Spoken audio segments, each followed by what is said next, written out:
Everyone, what? Every time I put the camera on, it's like my hair goes crazy. It's like it knows. Hello, anyway, and welcome to my pregnancy rambles week 31. Although I'm actually 32 weeks tomorrow, so hey, do with what you will. Does that make sense? I don't know. My brain's just scrambled. So basically, I am 31, 32, whatever you want to call it. Maybe I'll call it 32 and then I don't have to do a vlog on Saturday. Oh boy, this has been a rough 2 weeks.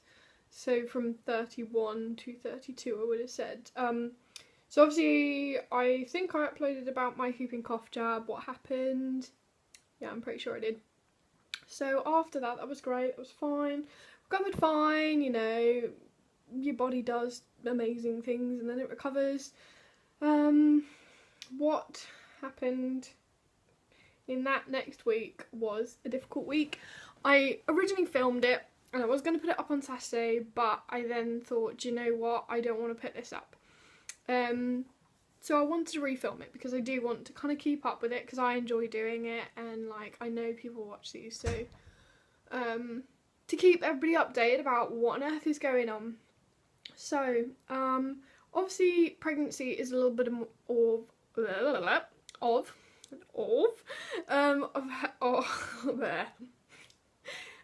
dear.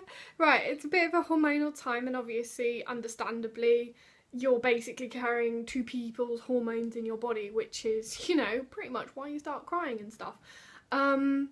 Yeah, so I've had to buy waterproof mascara, it's gotten that bad. So basically, as you may have watched my video on depression and my personal story with it, I basically really struggled this week. I think it was mainly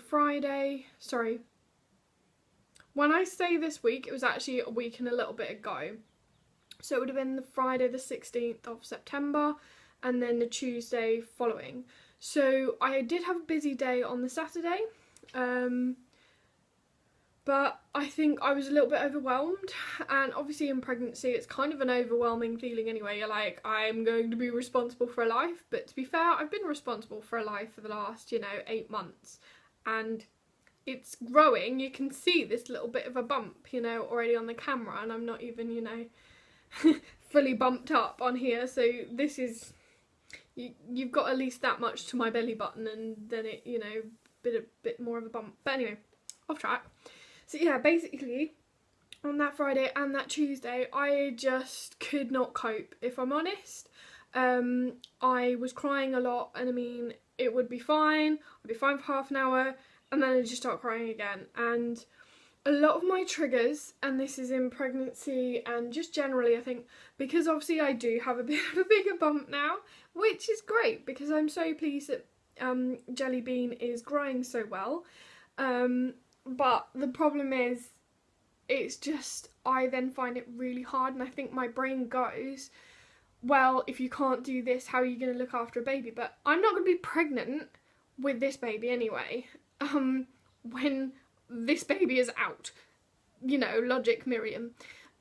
So yeah, I think I just get very overwhelmed, and then I just could not cope the day. I was in tears for most of it, and understandably, yes, there are hormones, and I've cried before in pregnancy. I cried at a dog in a bow tie, which my husband finds hilarious, which, to be honest, it is quite funny that I cried at it. I think it was more I was actually crying, and then the dog came on with a bow tie, and then I continued on crying. But anyway, yeah, so it was just so intense. It felt like it did when I had depression, and I was quite concerned. So I had a midwife appointment on Friday this week. So I spoke to her about it while they took my blood, which is the last blood test in this pregnancy, so I'm very, very happy about that. No more blood being taken until after baby comes out, so I'm very happy because blood tests during pregnancy have been a nightmare for me. So that's a really good thing. And I didn't faint this time either with the needle, so that's really good. I only have to have a flu jab now and then I'm done with needles. at least until labour. And I don't really know what to expect with needles and things, so I'm pretty sure they have to jab me with something or other. So yeah, anyway, yeah, I was just, it was horrible, and I felt so low. I mean, obviously you can see on this video I am feeling fine now, so it's been a week since my last sort of really low episode, and I feel fine. Like, yeah, I still feel overwhelmed, I still feel like I can't do things, but at the same time it's sort of like, it's manageable. Yes, I've cried, but it's manageable, and it's not like it was last week. Yeah, so the midwife has been really great. I spoke to her about it while I was getting my blood done, because I was like, well, maybe this will take my mind off having it done. Excuse me. And yeah, so they basically just said, look, we'll see you in 2 weeks instead of 3 weeks, and keep an eye on you, because obviously they know when I first had my very first appointment, they kind of gathered all the information, you know, about my mental health and my past mental health. So obviously they are aware that I've had anxiety, depression, I've self-harmed in the past, and so they are aware of that, and so they're also aware that I'm fine now, or, you know, I may have a couple of episodes like these two, you know, really low episodes, but it's nothing compared to what it used to be. But I think the main reason why I spoke to them was because if I don't say anything and then I'm really struggling, how on earth am I going to be helped, you know? And I think it's really important to almost tell them so it makes it a non-issue, so that you know, talking to them about it, saying, look, I had these 2 low episodes, just so you are aware. And even just talking to them and telling them that, I think helped me kind of process it a little bit, and I feel much better, and I feel like actually I'm not going crazy, it's okay, and actually it made me feel a lot better. I know I've said that, but I'm repeating it because it has. And I think, quite rightly, somebody said to me, why on earth did you not tell us you were struggling? And if this person is watching it, you know, thank you, because actually you're completely right. I should have said something, and the moment I did, I started to feel better, and I think that was really important, not just in pregnancy, but for anyone who is feeling low or anything like that. And it is hard when you're in that situation, you're feeling low, you just think, oh, nobody cares. But that's probably why, a little bit, why I feel low anyway, because I feel that nobody cares. It doesn't mean that actually nobody cares, it's just that's how I feel at that particular moment. But that doesn't make it, like, root truth. So,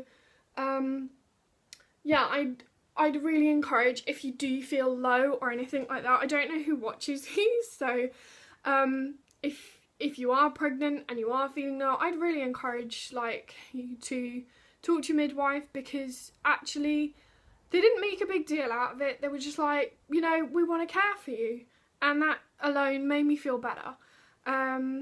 So yeah, I don't really have a lot more to say about this pregnancy this week other than that. Other than, yeah, I'm, you know, tired, I'm getting bigger. You can see my bump here. This is a really awkward angle, and I really should have cleared up the shopping behind me, but hey ho. So yeah, you can kind of see how big I'm getting, just, there you go. Yep, my back isn't arched either. It's a bit crazy.